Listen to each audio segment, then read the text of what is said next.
Hello friends, welcome to Inside Cycle Initiative. In today's video, we are going to discuss about one survey details. The survey is about the household consumption survey. So this survey is saying that there are certain indicators regarding the economy, Indian economy. So according to this survey, poverty levels decreased and there is some reasonable good things regarding the economy. So before we discuss about further details regarding this survey details, first let us see the video components. So now first we will discuss about why it is in news, that means obviously context of this particular video. Then we will see the background of this particular survey and what are the findings of this survey regarding various dimensions. It can be education, or it can be the poverty estimation, or it can be increased school participation or decreased dropouts. So we will see various indications and of course regarding the purchasing capacity as well. Then spending pattern, and what are the government steps taken so far regarding the poverty alleviation. So we will discuss about that, alleviation, poverty alleviation, and we will discuss about various committees appointed by union government regarding the poverty estimations and what are the recommendations of those committees we will discuss, and along with the way ahead. So these are the video components. First let us see regarding the why it is in news context. NITI Aayog claiming that India's poverty level fallen to just 5%. That means obviously India's poverty reduced. You know that poverty is a condition where a person unable to meet their basic necessities, that is known as poverty. But how you are estimating the poverty obviously differs from different countries. And it is citing that means NITI Aayog is citing that household consumption expenditure survey. So this is looking at the household consumption expenditure. That means it is all about expenditure side this survey is looking at. This survey 2022-2023, NITI Aayog is quoting this particular survey. Now tell me guys, what is the nature of NITI Aayog? I mean whether it is a statutory body or constitutional body or executive body. So what is the nature of the NITI Aayog? Now find out. So the previous survey of this particular household consumption, previous survey was made in 2011-2012. Then 2017-2018 actually survey results are supposed to come, but it got delayed because of some issues regarding the data quality. Then due to the COVID pandemic, because of all these delays, the survey which supposed to come in 2017 and 18, it came in 2022 to 2023. So in this duration the survey conducted and the survey results are available now. The survey generally will be conducted for every 5 years. It will be conducted by National Statistical Office. Okay, National Statistical Office. Tell me guys, this National Statistical Office, it works under which ministry? And the survey is, it is collecting data on the consumption pattern, consumption spending of people across rural as well as urban areas. That means how much they are spending, whether their spending is increased or decreased. Sample size is around 2.6 lakh households. Sample size means the data from which they took. In this around from rural 1.5 lakh households and from urban around 1.1 lakh urban households taken into this particular survey, and the findings of this particular survey. So what are the findings? The findings are the rural urban consumption. Regarding the consumption divide, it has been narrowed to 71%. That means if an urban person is spending 100 rupees, now the rural person is spending 29 rupees. That the gap is 71%. Previously it was around a 91%. That means the rural urban, that the gap, the disparities, the spending disparities previously it was very high. Compared to that, now this difference between the rural and urban gap, it got reduced. That means inequality is declining. Then regarding the spending on food also dropped below 50% of the total expenditure. It is indicating the reduction in the food inflation. Then sharp rise in the urban and rural consumption by over 2.5 times. That means compared to 2011-12 base year, now the spending increased. It can be due to mainly rising of income levels. That means their disposable income is increasing. And NITI Aayog's multidimensional poverty index 2023, it is suggesting that around 11% of the population in India, okay, they were below this multidimensional poverty line, below the poverty line, and based on which it is arguing that around 25 crores of the people, they've been escaped out of the poverty. This is in spite of the COVID pandemic. That means this survey, this NITI Aayog is claiming that according to their report, around 25 crores of people, they were escaped out of the poverty. That means now they were lifted out of the poverty. And of course, you know that poverty is also, reduction of poverty. Okay, zero poverty is also one of the goal of sustainable development goals. Change in spending pattern. There is low spending on pulses as well as cereals. It is dropped below 5% of per capita consumption expenditure, and higher spending is on conveniences, consumer durables and consumer services. So this spending on pulses and cereals also, it is somewhat concern, and that spending should be enhanced. That is only, like the way to achieve the nutritional security, of course along with the food security. And this is indicating that people are earning more and they are spending less money on the foods and more money on spending on the consumer durables. Of course that is a good indicator, but rather than on the money they are spending, that should be more on the nutritional food oriented. That will improve the nutrition level of the people.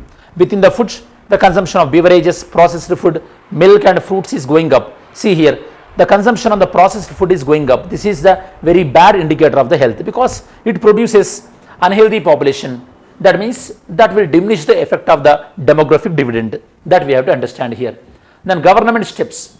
Okay, steps taken by the government of India to reduce, to alleviate the poverty. That is, first one is Manrega, Mahatma Gandhi National Rural Employment Guarantee Scheme. It is providing around at least 100 days of unskilled manual work in a financial year to every household in rural areas according to their demand. In certain states, this work days also increased to around 150 days also.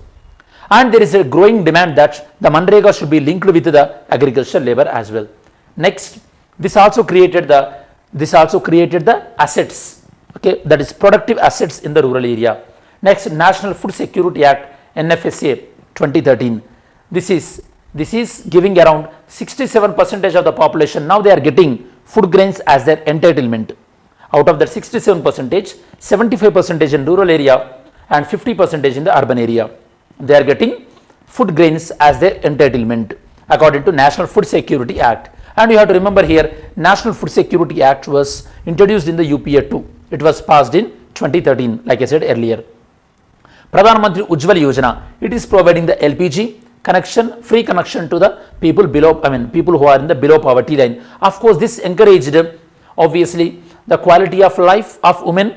Basically, they are depending on the forest firewoods. It can reduce the smoke, and it also reduce the occurrence of respiratory related diseases. Then Deen Dayal Antyodaya Yojana, National Rural Livelihood Mission, and it aims to reduce the poverty by enabling the poor people to access gainful self-employment and skilled wage employment. Okay, so this is another way of improving employment apart from the Manrega. Ayushman Bharat scheme, you know that it is a scheme which provides health insurance. Of course, some states did not join in this scheme because they are offering better alternative rather than Ayushman Bharat scheme. This scheme is providing around 5 lakh per family per year as a health insurance.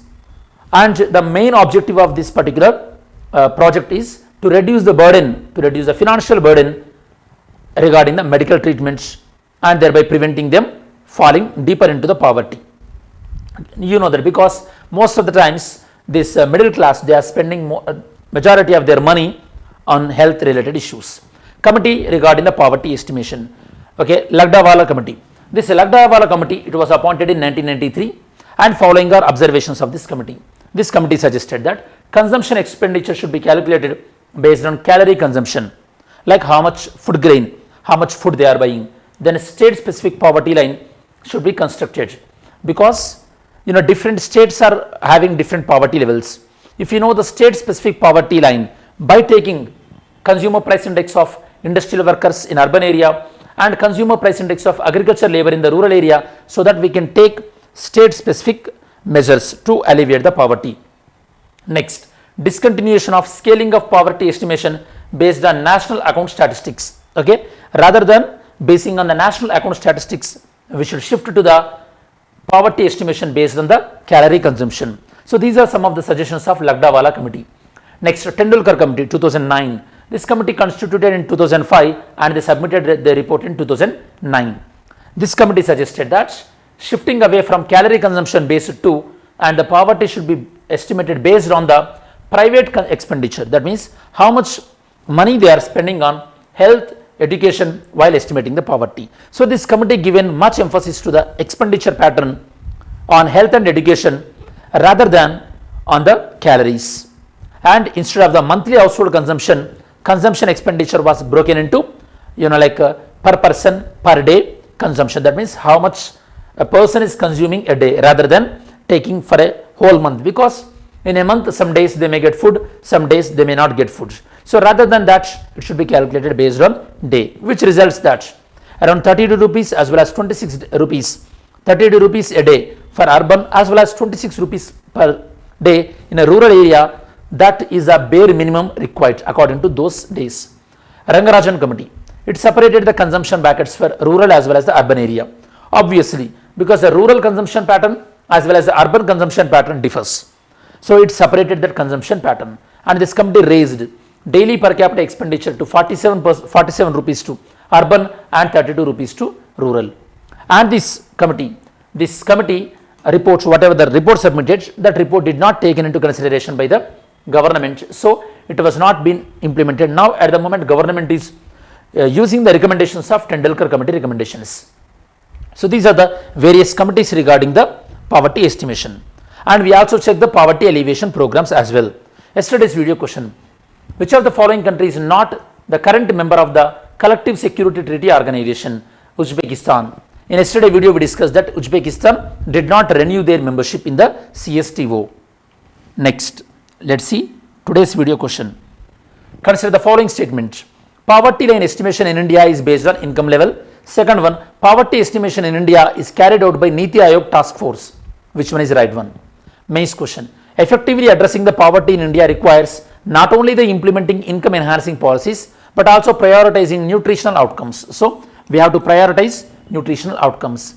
Comment on this and also highlight the various initiatives taken by government. So what are the initiatives taken by government of India to enhance the nutritional outcomes? This is the main question. Okay, as we reach to the end of this video, in this particular video we discussed about the household consumption expenditure survey, that is HCES, and the findings of this survey, and what are the programs taken by government of India to alleviate the poverty, and various committees also we discussed. So this is the detailed analysis regarding the survey findings of HCES, and so how these are going to be impact, and what are the outcomes, and what are the targets, and how they achieved by government of India, and how government of India is claiming that what kind of desired result they achieved. So we discussed all these details in this particular video. Thanks for watching this video. Have a great day. Jai Hind.